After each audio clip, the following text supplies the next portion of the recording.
Hey, what is going on, guys? Aaron here, and welcome back to Top Trending. Now today what we have for you guys is 10 of the craziest ways people have attempted to get high. Please don't try any of these at home. Sit back, relax, and enjoy the video.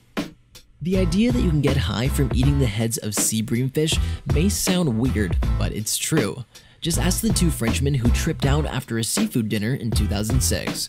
One of them, aged 90, suffered auditory hallucinations and terrifying nightmares for the next 2 nights, while his 40-year-old companion saw horrible sights for 36 hours straight. Licking the backs of toads is one of the timeless urban legends that we've all heard of. You have to remember though that all toads are toxic, and there's one type of toad, the Colorado River toad, that can actually get you high. Even though people say you only have to lick at the back of the toad, there's actually a process involved. You must hold the toad, gently massage the venom sacs on the sides of its head to get the venom out, put it on a piece of glass, dry that venom, scrape it, and then of course, smoke it. In your spice rack, you may have seen a spice called Nutmeg that reportedly can get you high, but leaves you nauseous for about 24 hours with flu-like symptoms, and on top of that, it tastes awful. The main reason people try it and try to experiment with it is because of its sheer accessibility. Gullible teenagers are always looking for a way to get high, but substances tend to draw interest from their elders. High dosing is a digital drug that uses the power of sound to alter your state of mind. For $1 or $2, you can close your eyes, put on your headphones, and trip out on marijuana or cocaine with 0 side effects. Smoking the famous candy bar Twix has also become a huge thing.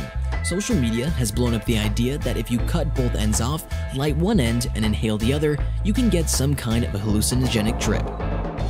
According to a newspaper article from 1976, kids have always been trying to find new ways to get high. In this article, a man boasted on how he used to dry corn silks in a secret place, roll them up into papers, and get smoking.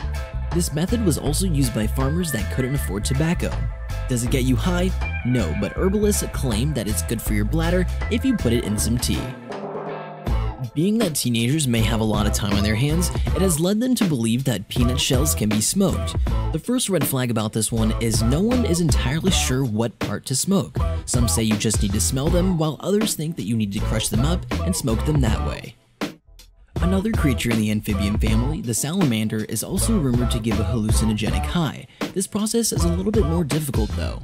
The salamander juice is made by tossing live salamanders into a barrel of fermenting fruit, so they excrete poisonous mucus from their skin in a hopeless attempt to prevent their bodies from absorbing ethanol until they die of exhaustion. Drinking this reportedly gives you that high. The people of the 60s believed in a substance called bananidine. First, you must acquire, 15 pounds of bananas. Next, scrape the insides of the skins, boil up the scraped pulp, and then leave it in the oven until it becomes a fine black powder. This powder is, of course, the precious bananidine that does absolutely nothing to your body. Legend has it that reindeers used to dine on hallucinogenic fly agaric mushrooms. Shamans believed that if they drank the urine of this specific reindeer, it would trickle down into their systems. Little did they know, it simply didn't work.